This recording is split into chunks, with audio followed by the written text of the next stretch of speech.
आज मी बनवणार आहे खूपच पौष्टिक, चविष्ट आणि सोप्या पद्धतीने बनणारी शेवग्याच्या शेंगाची भाजी. मला या रेसिपीसाठी रिक्वेस्ट होती की ताई एकदा तरी शेवगाच्या शेंगाची भाजीची रेसिपी शेअर करा म्हणून. तर चला रेसिपीला सुरुवात करते. नमस्कार, मी पल्लवी आडे. माझ्या यूट्यूब चॅनलवर सर्वांचे मनपूर्वक स्वागत करते. इथे मी 2 शेवगाच्या शेंगा घेतल्या, वरून छान स्वच्छ धुवून घेतल्या आणि कट करून घेतल्या आणि थोड्या थोड्या ह्याच्या शिरा काढून घ्यायच्या, कारण ह्या शिरा खूप करसड लागतात कधी कधी. तर अशा शिरा काढून घ्यायच्या आणि आपल्याला हे शेवगाची शेंगा मधातून अशी कट करून घ्यायची आहे. असं मधातून कट करत राहायचं आणि शिरा काढत राहायच्या. छोट्या छोट्या पीसेसमध्ये आपल्याला कट करून घ्यायचे आहे. शेवग्याची शेंग हे फक्त आहारच नाही आहे, तर याला आयुर्वेदामध्ये सुपरफूड मानलं जातं.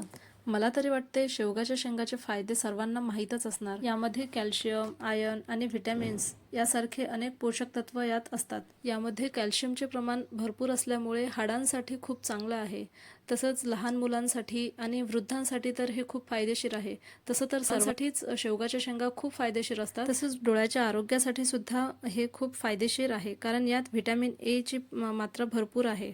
अशा प्रकारे हे सर्व छान छोट्या छोट्या तुकड्यांमध्ये कट करून झालं की यात थोडं पाणी घालायचं. ह्यात करसड लागू नये म्हणून थोडं मीठ टाकून 15 मिनिट झाकून ठेवून द्यायचं आहे. कोणी कोणी या शेंगांना पहिले उकळून पण घेतात, पण मी उकळून नाही घेणार आहे. मी तसंच फोडणी देणार आहे. मसाला तयार करून घ्यायचा आहे. त्यासाठी आपल्याला लागणार आहे एक मोठा कांदा कापलेला, एक टोमॅटो, थोडा खोबरा कट करून घेतला आहे, आल्याचा एक तुकडा, लसूण, कढीपत्ता आणि कोथिंबीरच्या दांड्या. आता इकडे कढई गॅसवर ठेवली, त्यात 1 चम्मचभर तेल टाकला आणि खोबरा एक लालसर होईपर्यंत होऊ दिलं आणि काढून घेतलं. आपल्याला जे मसाल्याला लागणारे जे कांदा, टोमॅटो वगैरे आहे, हे सर्व आपल्याला थोडं तेलामध्ये होऊन आपल्याला एक पेस्ट करून घ्यायची आहे. असं खोबरा झाल्यानंतर कांदा आणि टोमॅटो टाकून थोडंसं असं लालसर होईपर्यंत थोडा वेळ ठेवायचं तेलामध्ये आणि काढून घ्यायचं आहे.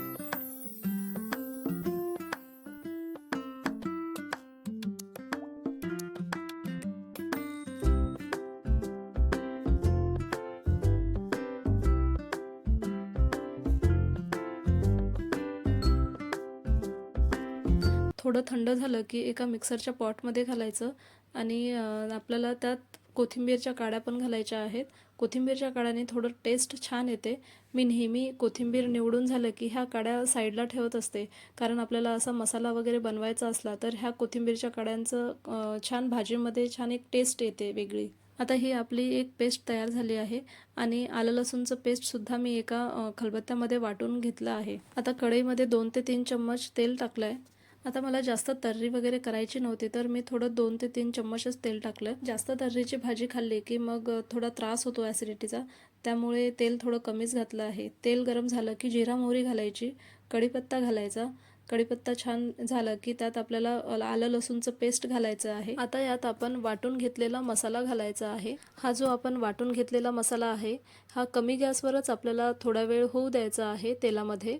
गॅस फुल ठेवलं तर हा मसाला करपेल, त्यामुळे गॅस कमीच ठेवायचं आणि छान तेल सुटतं. मग आता यात आपल्याला सुके मसाले सर्व घालायचे आहे. हळद, लाल तिखट, धनिया पावडर, गोडा मसाला, असं सर्व मसाले आपण यात घालून घ्यायचं आहे.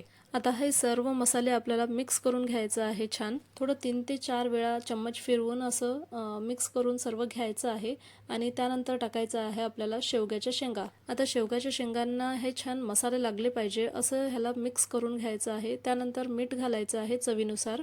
परत आपल्याला छान मिक्स करून घ्यायचं आहे. सर्व शेंगांना मसाला लागेल असं मिक्स करून घ्यायचं आणि एकदा फक्त झाकण ठेवून आपल्याला वाफ काढून घ्यायची आहे. 1 ते 2 मिनिट झाकण ठेवून वाफ काढून घ्यायची आहे. त्यानंतर आपल्याला ह्यात पाणी घालायचं आहे. पाणी शक्यतोवर गरमच घालायचं आहे, कारण शेंगा आपण पहिले उकळून घेतल्या नाही आहे, त्यामुळे पाणी गरमच घालायचं आहे. त्यामुळे भाजी लवकर शिजते आणि तुम्हाला जेवढा रस्सा पाहिजे तेवढं असं पाणी घालायचं आणि थोडं झाकण ठेवून भाजीला शिजवू द्यायचं. 3 ते 4 मिनिटातच ही भाजी शिजते आणि छान आपली भाजी पण शिजून तयार झाली होती आणि शेंगा पण छान मऊ शिजल्या होत्या. आता यात शेवटी बारीक चिरलेली कोथिंबीर घालायची. चला, तयार आहे आपली पौष्टिक आणि स्वादिष्ट अशी शेवगाच्या शेंगाची भाजी. आता ही भाजी भाकर, पोळी किंवा भाताबरोबर पण खाल्ली तर खूप छान चविष्ट लागते. रेसिपी आवडली तर लाईक करा आणि अशाच हेल्दी रेसिपीसाठी चॅनलला फॉलो करा.